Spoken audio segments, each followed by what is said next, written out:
የመጀመሪያው ኃጢአት ማን ነው የሰራው? ዲያብሎስ ነው የሰራው። ትንቢተ ኢሳይያስ ምዕራፍ 14 ላይ እፎ ወድቀ ኮከበ ጽባህ፣ ያ የንጋት ኮከብ እንዴት ወደቀ ይላል። ለምንድን ነው ያ የንጋት ኮከብ የወደቀ? የንጋት ኮከብ የተባለ ዲያብሎስ ነው። ለምንድን ነው የወደቀ? እኔ እግዚአብሔር ነኝ ብሎ ስላሰበ። ይህ ትዕቢት ይባላል። እኔ እግዚአብሔር ነኝ፣ የሌለውን ማንነት ያልተሰጠውን ማንነት እኔ እንዲህ ነኝ ማለት አውርዶ ጣለ። እግዚአብሔር ይገርማችኋል፣ ዲያብሎስን ከመላእክት በላይ አድርጎ ነው የፈጠረው። ከመላእክት ሁሉ በላይ ቢያደርገው እግዚአብሔር ነኝ አለ። ከመላእክት በላይ አድርጎ ቢፈጥረው ምን ይመኛል? ደግሞ ጭራሽ እግዚአብሔርነት ተመኘ። እግዚአብሔር ያንኑ አሳጣው። ባደረው ጨለማ ጠቅልሎ አንጦሮጦስ አወረደው፣ ከምድር በታች ገሃነም አወረደው። ሰው ያልተሰጠውን ሲመኝ እኔ ትልቁ ነኝ ብሎ ሲያስብ ቀድሞ መደምደም ከኔ እነዚህማ አለ። ዝቅ ብሎ ሲያይ እንደዚህ ሲያይ ሌሎቹ መላእክት ሁሉ ከሱ በታች ናቸው።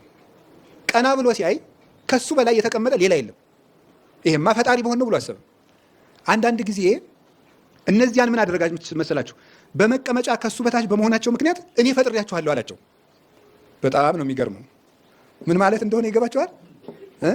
ነው አይገባም? ይገባል መሰል ነው። ገብታችኋል ወይስ እንዴት ነው? በቦታ ከሱ በታች ስለሆኑ ምናችሁ ነኝ አላቸው። አቤት ፈጣሪያቸው ነን። ሁልጊዜ ከኛ ያንሳል ብለን የገመትነውን ሰው ምን አድርገን ነው የምንቆጥረው? በቃ ምንም የሚረባ ነገር ሁሉ ቢናገር አናዳምጠው። መጀመሪያ ወስነን አላ መቼም ገሬ ጥሩ አይናገርም ብለን፣ አንደኛ ደግሞ እኛ የያዝነው ወንበር አለ፣ እኛ የተቀመጥንበት ጉዳይ አለ። ከዚያ የተነሳ እንደዚህ ያለ ክፋት የት ይገኛል መሰላችሁ? እኒህ አንድ ወንበር ከተሰጠን ከኛ በታች ያለው ሰው ሁሉ ሰው አይመስለንም። ግርም ነው የሚለኝ። እኔማ ባለፈው ነግሬያችኋለሁ አይደለም? ሁለት ሰዎችን ላስታውሳቸው። አንደኛው ቅዱስ እንጦንስ ነው። ቅዱስ እንጦንስ ምን አደረገ? ንጉሱ ድግስ ጠራው፣ ቤተ መንግስት ተንገላታ። እንዳይሄድ ባይታዊ ነው፣ ወጥቶ አያውቅም ከገዳሙ። እንዳይቀር ደግሞ የጠራው ማን ነው? ንጉሱ ነው። ምን ላድርግ ብሎ ተቸገረና ምን አደረገ መሰላችሁ? አሁን እግዚአብሔርን ከዚህ ድግስ ልሂድ አልሂድ ብሎ ቢጠይቀውስ? እንዲህ እኮ ጥጋብ ነው። ከዚህ ድግስ ደግሞ ለዚህ ሁሉ እግዚአብሔር ሊጠየቅ ነው እንዴ? ራሱ መወሰን ነው። ከዛ ምን አደረገ? ረዱን ደቀ መዝሙሩን ጠየቀው። ልጄ እንዴት ትላለህ? ለዚህ ድግስ ልሂድ ልቅር አለው። ምን አለ መሰላችሁ? አይ ከሄድክ እንጦንስ ትባላለህ፣ ከቀረህ ደግሞ አባ እንጦንስ ትባላለህ አለው። ምን ማለት ነው ነገሩ? የትኛው ይጨምራል? አባ ሲጨመርበት የተሻለ ሆነ ማለት ነው።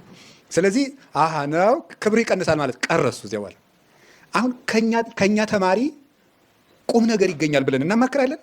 አናማክርም። እስቲ አሁን ሴቶቹ ለምሳሌ የቤት ሰራተኛ ቢኖራችሁ ታማክሯቸዋላችሁ? እንዴት ይሻላል ልጄ፣ እንደው ሰሞኑን እስቲ እንደው በካምፓኒያችን ጉዳይ ልናማክርሽ ትላላችሁ። ሀብታም ብትሆኑ ወይ ጉድ! ቡናውን አፈላሽው አንቺ። ይሄ ነው ብቻ ነው የሚባለው። ከማን ምክር እንደሚገኝ ጥበብ ከማን እንደሚገኝ አናውቅም። በእውነት እግዚአብሔር በሚያውቀው